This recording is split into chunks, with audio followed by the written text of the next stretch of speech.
Hello ladies and gentlemen, welcome to another thing where I talk about things. Today, I'd like to talk about Kubo and the Two Strings. This was a movie that I went and I saw just recently. I found out about it because somebody made some post on Tumblr that I read that was talking about how Kubo was doing very poorly at the box office. Which was interesting and also a little bit depressing because the stuff that's come out at the theaters right now is like Suicide Squad and Ghostbusters 2016. And those are the two big ones, I think, and you know, I don't know. Unless you're really into controversy and you know, melodrama, then those are not really like very exciting films. They're not like happy films, you know, that people are really like, oh boy, I'm sure happy to come see this. But Kubo is actually it's kind of a kids film, sort of, but it's animated by the studio called Laika. And yeah, so I took Claudia to go see it, and Claudia hadn't heard of it, and some of her friends, I think she talked to her friends, and they hadn't heard of it, and people I've talked to haven't really heard of it. It must not have gotten a lot of advertising. But Laika is the same studio that did Coraline, from what I understand, and also a couple of other films. But they do stop motion, and artistically speaking, they're really, really good. But writing-wise, as far as Kubo goes at least, it was sort of poor. I recommend seeing the film, but as a kind of a summary of the plot, it's about this boy with only one eye. And it opens up and it goes like, oh, this is the story of Kubo, and Kubo's grandfather has taken one of his eyes, and that is the least of it. And he says that line, and that really is the least of it. He says it twice. He says it at the beginning of the film and at the end of the film. And it was a little weird. It was kind of a charming little line, but it was something like he should have said it maybe more than once or something like that, because it comes across as something that was supposed to have gravity. And throughout the entire movie they kept doing this, where they would hit these little things and you would see, like, in a really good script where these elements would have worked, but they just didn't quite click, and it was unfortunate. And the trouble is, like, I can't tell you too much about the visuals, but as we open up our scene, the movie is about this little boy, you know, Kubo, and he goes down to the village and he plays his guitar. And when he does so, he can bring little paper things to life. So he's got all these origami things, and he tells this story about Hanzo the warrior, who was his father apparently, and you know, he plays out the story of Hanzo with all these little paper things, like Hanzo facing all these monsters and things like that, these sharks, and cutting them apart and all this and all that. And so then you go home and you find out that his mother is the one who's been telling him these stories about Hanzo. And I'm not entirely sure what the deal is with his mother, because as the thing goes along, you find out that his mother actually has some sort of magical power or potency, you know, which you might imagine from the very beginning, because she's running around with this magic guitar. But she hits her head in the opening scene. Like, she's in a boat, and then the boat gets washed over, and then she hits her head on a rock. And I'm not sure if that caused her brain damage, or if there's something about, like, the night that makes her able... Because when the sun goes down, at nighttime, Kubo's mom is able to, like, act like a normal person. And she, like, communicates, but she complains about memory problems and stuff like that. So, I'm not really clear what's going on. And I guess that maybe you're not really supposed to be clear. But she tells him she has these rules for Kubo, and it's never be out at night, and always wear your father's robes on your back. And also always carry this monkey. He's got this little monkey talisman thing. So sure enough, as the plot calls for, he decides to go out. He goes out during, like, a thing to pray to his father, who he assumes is dead, because his mother told him that his father was killed by his grandfather who also took his eye. So he goes out to pray to his father, and he just waits and he waits for a response from his father, and there's no response. The lantern doesn't light up, and so he gets upset, and the sun goes down while he's out there praying. So he gets attacked by these moon ladies, of course, and you don't get to see their faces really at all. They wear masks, but they come down and they're like, "Oh, Kubo, there you are. We've been looking for you. Your grandfather really wants to pluck your eye out." So Kubo runs off, and this is where it's revealed that his mom has some kind of magical potency, and she slaps his back, which sprouts into giant scarab wings, and he flies away, off into the north.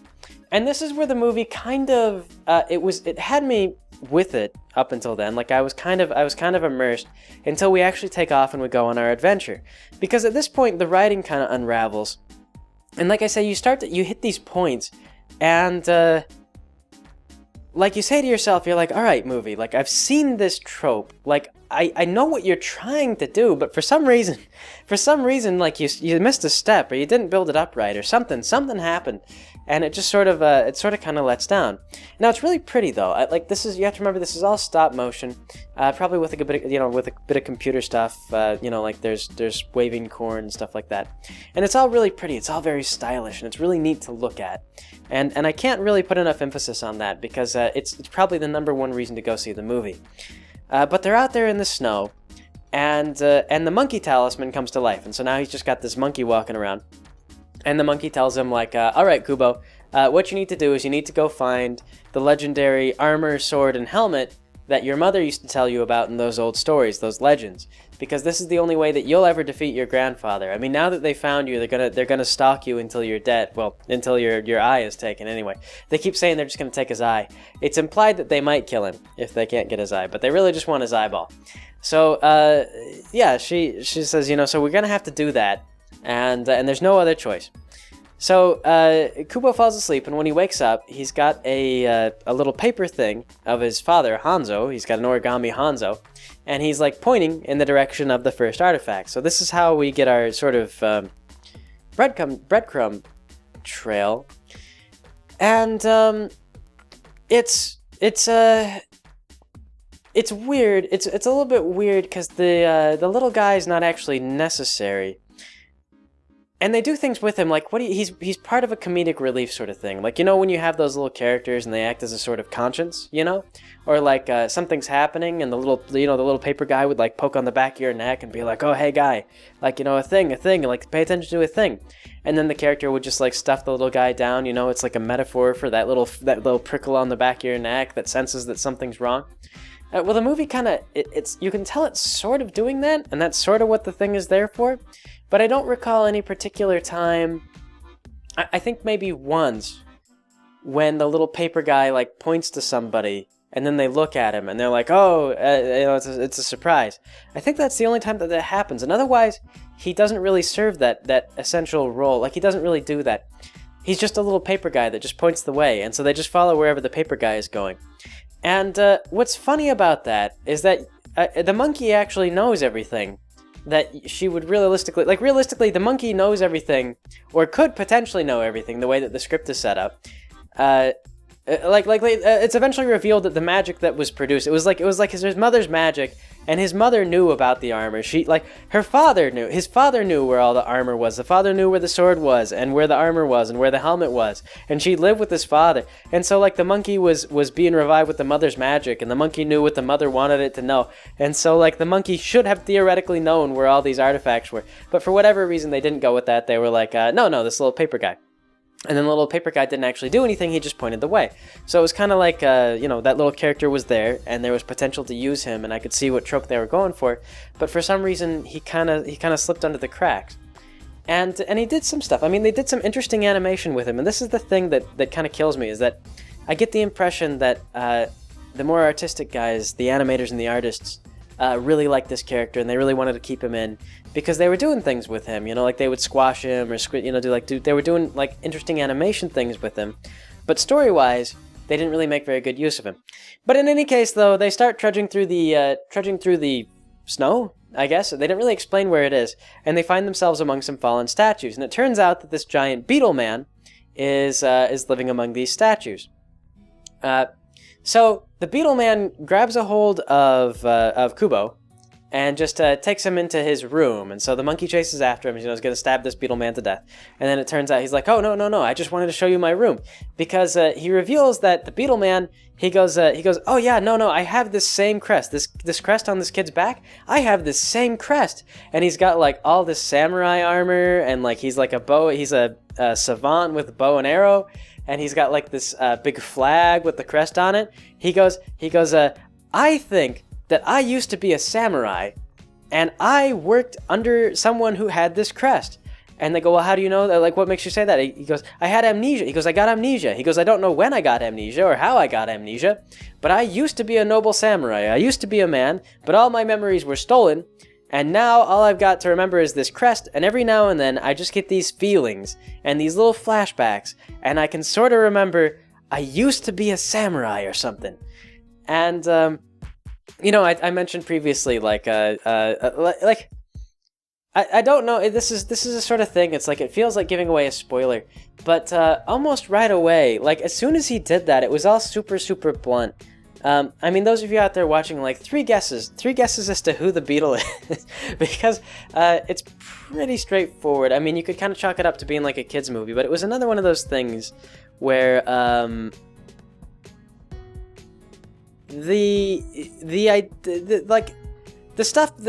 stuff behind the characters, like their little twists and turns, like the things that are secretly true about them. For the beetle, I thought it was pretty blatant, like who he was. I mean, there's only one other. There's like they talk about Kubo's father having an army, and what can I say? Like a twist. It would be so obvious to assume that this beetle was actually Kubo's father transformed into a beetle man, and the twist would be that it actually wasn't Kubo's father. It really was just some grunt in Kubo's father's army, and for some reason only he was spared, and only he was stripped of his memories, and only he was transformed into a beetle. But yeah. I mean, essentially, the most important man in Kubo's father's army, in Hanzo's army, would be the only one who would get that sort of treatment. So it was kind of like a no-brainer. It was like, oh, the lone survivor of Hanzo's army happens to be stripped of his memory and just hanging around, and he just, for whatever reason, was living in the frozen north, far, far away from his compound. This is weird. This is, like I say, another thing that was weird, where they just sort of stumble into this character, and it was like, you know, boom, they met him because they had to, and not really because it made sense for him to be there, because he didn't even know why he was there. He just was there, and he had all his stuff there, and they didn't really say, like, why all his stuff had to be there. He was just there. So they move right along, and there's like there's this sword that they have to get. And it turns out that to get this sword, they have to battle the skeleton. And this skeleton thing was super cool. Like I say, like visually, like it comes alive, and it flashes, its eyes flashes, and it comes alive. And when I say it's super cool, I mean, like, at the end, you get to see how they set it up, and it's like this giant, like, rig that's like twice the size of a man, and they use it, like, it looms over, and they use it to, like, pick up their little puppets and everything like that, and do all the animation with them, and it's just, like, really great. It's really neat, and I like the animation with this thing, and I kind of like the face of it. It doesn't look like angry or anything like that. It just looks like just a skeleton. Like, it's just got this sort of empty look on its face, and it's just going to, like, smash you. Like, it's what it wants to do. And yeah, like I say, not in a malevolent way, just in sort of like, you know, this is what I do. I'm the skeleton. I smash you. So it was kind of cool. And they had another scene, though, and this was another thing that I thought was, like, weird, because I saw the trope they were going for. But the skeleton goes to smash the beetle and Kubo with his foot, and so the beetle, who they just keep calling Beetle, so Beetle's like, oh no, and he closes his eyes, and they do that close up on the face, right? And then they do that sort of cut. I think they call that a match cut. And anyway, but they do that close up on his face, and then they zoom out, and he's like flying over the foot, and then Kubo's like, oh my gosh, you can fly, and Beetle's like, oh my gosh, I can fly, and it's like a sort of dramatic reveal. And it's weird, it didn't make any sense, because the foot was coming down. So being able to close your eyes and fly up shouldn't have saved him. And he was just flying, I mean, he was like over the foot. He was like flying over the foot, like above it, directly above it. So, I mean, it wasn't like the wings saved him. It felt like the camera cut saved him. Like, if it hadn't been for that camera cut, he would have been squashed. But they did the wings thing. And this was weird because most of the time in movies when they do that, when you have a character who doesn't know about his own abilities, you get something like, oh, you can fly. What you would do is throughout the script, you would have like all these different scenes where flying would have been really useful. You know, like, oh, we got to go up and we got to get that thing. Or can someone throw a rope? Oh, we need a rope. We got to climb all this way. And then at the end, something happens, and like the character takes a leap of faith, or they do something, or they try to like, they're like, oh no, like they dive off a cliff or something like that, and everybody thinks they're gonna die, and then all the characters close their eyes, and then when they open their eyes, it turns out that, oh, this character could instinctively fly, he could reflexively fly.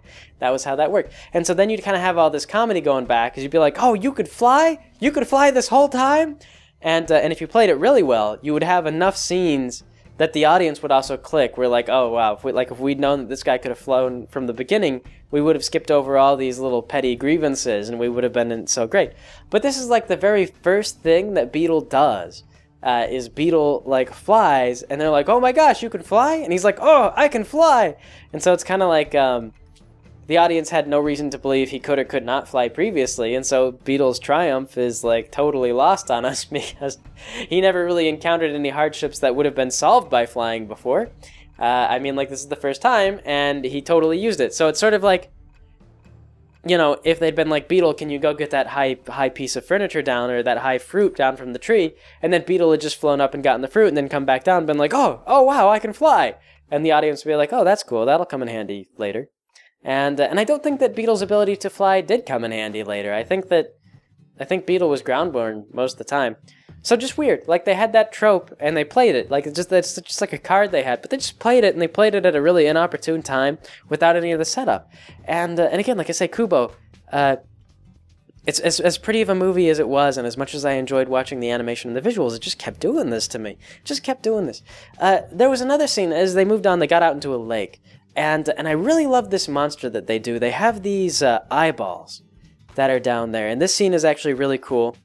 But Kubo goes down in this lake to get this armor, and it's protected by these eyeballs. And what happens is, if the eyeballs make direct eye contact with you, then they fill your head with secrets, and the secrets are quite profound, and they're things that you want to know.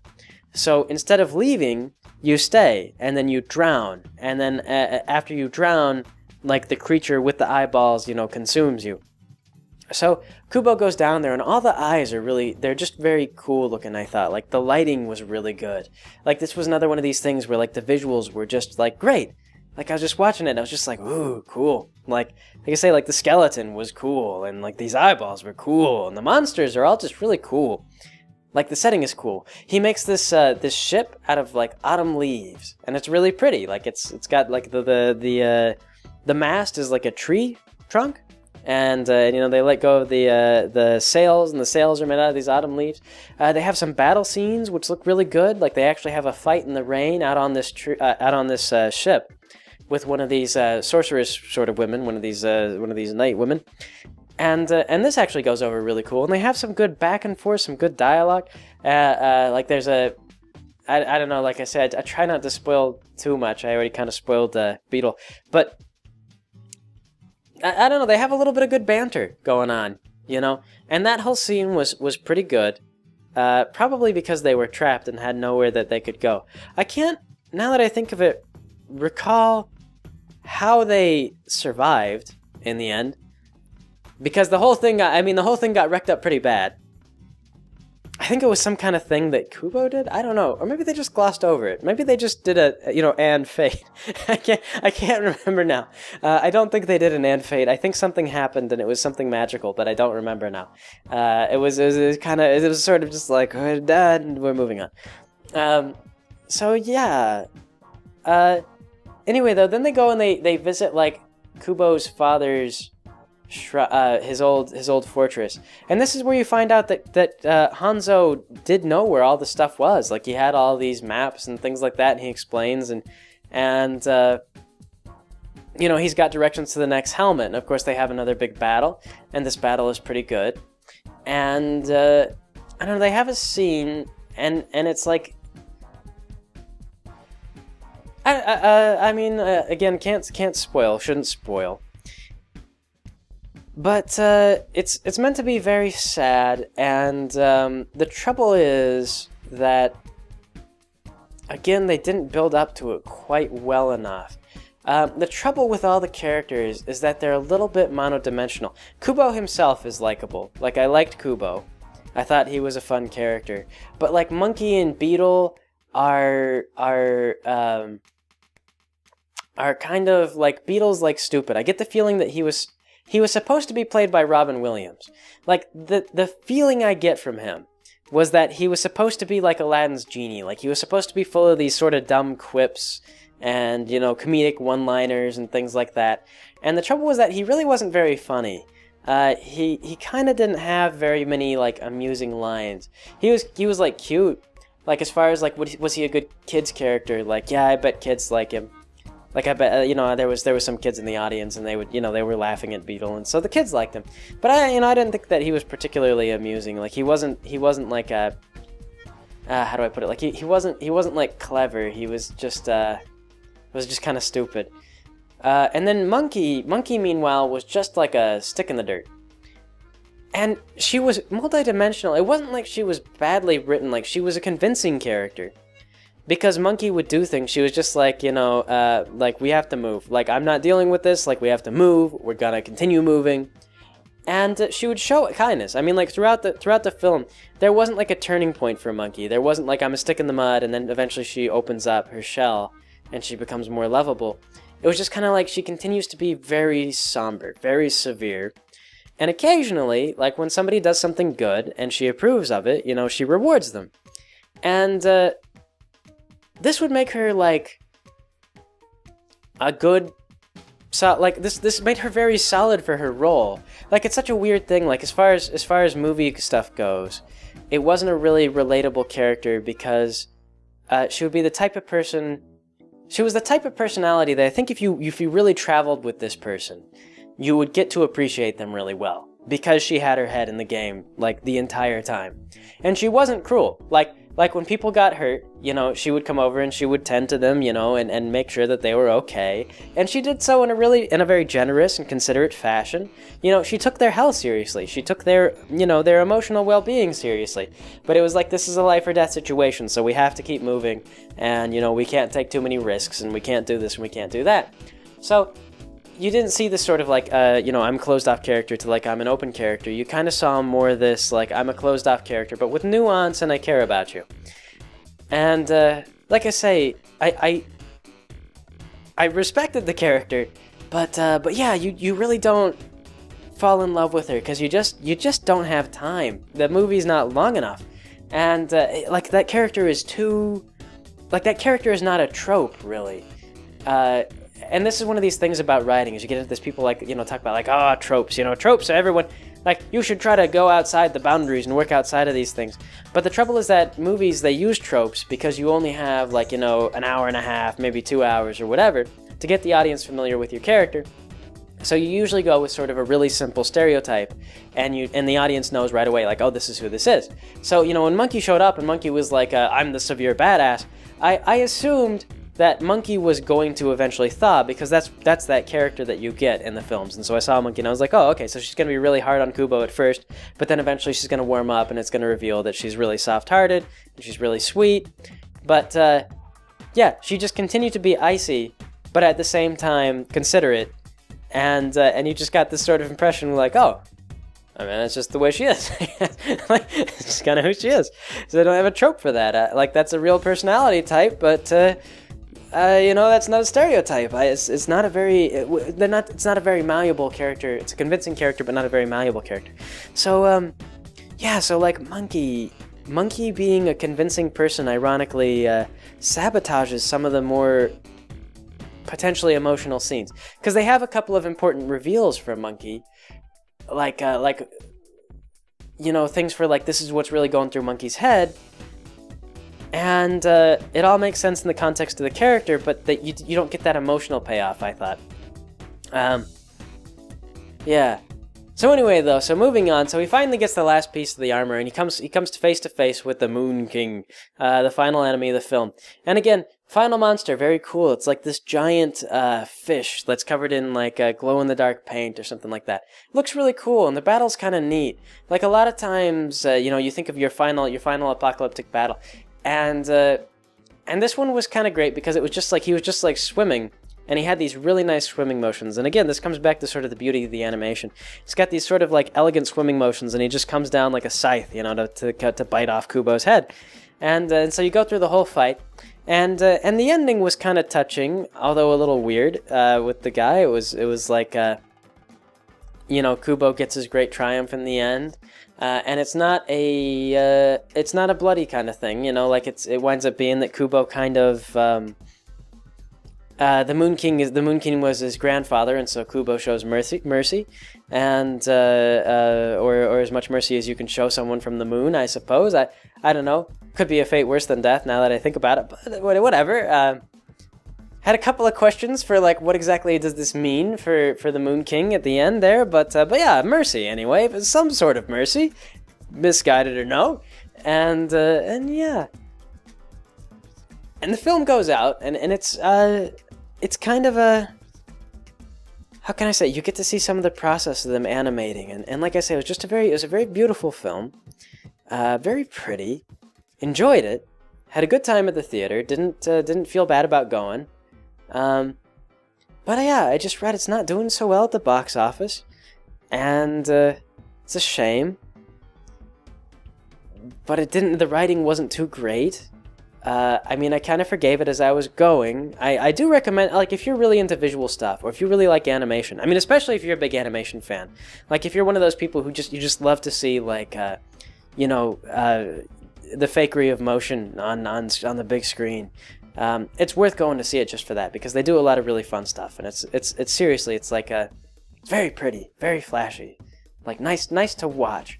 But if you're very story based, very very very story driven, I'm not sure how well the movie is doing at reeling people in, or at least it didn't reel me in really well, and I feel like it knew where it was supposed to be going, but it wasn't quite going there. It wasn't setting up. It wasn't getting the proper, like it wasn't paying for the payoff. Like it wasn't setting up the payoffs. It had all these payoffs. It had multiple payoffs, but they were all delivered kind of without any build up. And so you sort of get them. You sort of get that, and you're just like, oh, okay.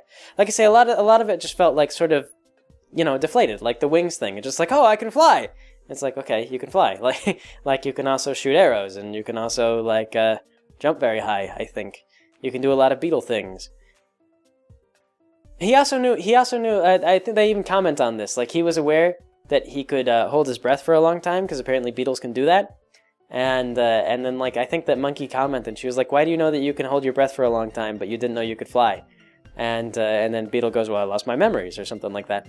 I can't remember. I don't know. It was weird. Like I say, it was weird. It was like the movie almost kind of like lampshaded itself there by saying like, yeah, we had that payoff moment, and then we'll make a joke about it, and it's kind of like, no, movie. Maybe had the scene towards the end, the scene with the skeleton towards the end, where he's like, you can fly, because all we would have had time previously to be like, oh, if only we could reach that ledge. So much of the movie was like that, just sort of like, no, a movie, you gotta have her being, you gotta have Monkey. You gotta have Monkey doing things to hint that she cares in a more emotional sort of way, less of a I'm really serious and I care about you, but let's keep moving, kind of. I don't know. Yeah, what can I say? It's super risky to write a very realistic, a very solid, believable character in a film or something like that. Like I think that you could do it, but I don't know if you would, I don't know if it would be wise to try to do it, especially when the character is introduced. Like, it's good for a main character. Like, if Monkey had been with us for the entire film, then possibly it would have worked, but unfortunately, Monkey only showed up after the first moment of, crossing the threshold, and then Monkey was there, and Monkey didn't really have enough time to... She just didn't have enough time to grow on us, and Beetle was just a little bit, he was a little too stupid, and it was obvious who he was, because who else could he be? I will grant though, they did surprise me. The thing that they did with, the stuff they did with Monkey and Beetle towards the end kind of took me by surprise.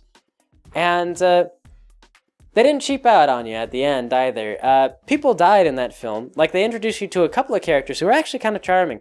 There's like an old lady and like some guy. Like, there's like a guy, I guess he's a samurai or something like that, who like really likes Kubo's shows, and he's like there and he's like, ah. And so there's a bunch of characters that are kind of endearing. And people who die in that film, like, they stay dead. They stay dead. So, you know, what can I say? Like, the deaths were permanent. And I got to applaud the movie for doing that. They didn't cheap out on that and have people like come back from the dead. I was a little worried they were going to do it. They had a scene. They had a scene where Kubo was wishing that everyone that died was alive again, and they didn't come back. So, I mean, they were still touching at the end. It was rather pretty, like the ending thing where he says farewell to all the dead. He goes, you know, I wish you'd all come back, and you know, and then he says farewell to the dead and all that. You know, so that was good. That was good of the film. But yeah, overall, I like the film. I don't know if it would resonate with everybody. I don't know if I don't know for sure who to recommend it for entirely. But the visuals were really pretty. The animation was really amazing. Yeah, Kubo. What can I say? I give it a glowing. I have positive feelings about the film out of 10. Yeah. So anyway, though, I guess that'll be it for today. So thanks for joining me, everybody. I will catch you all next time.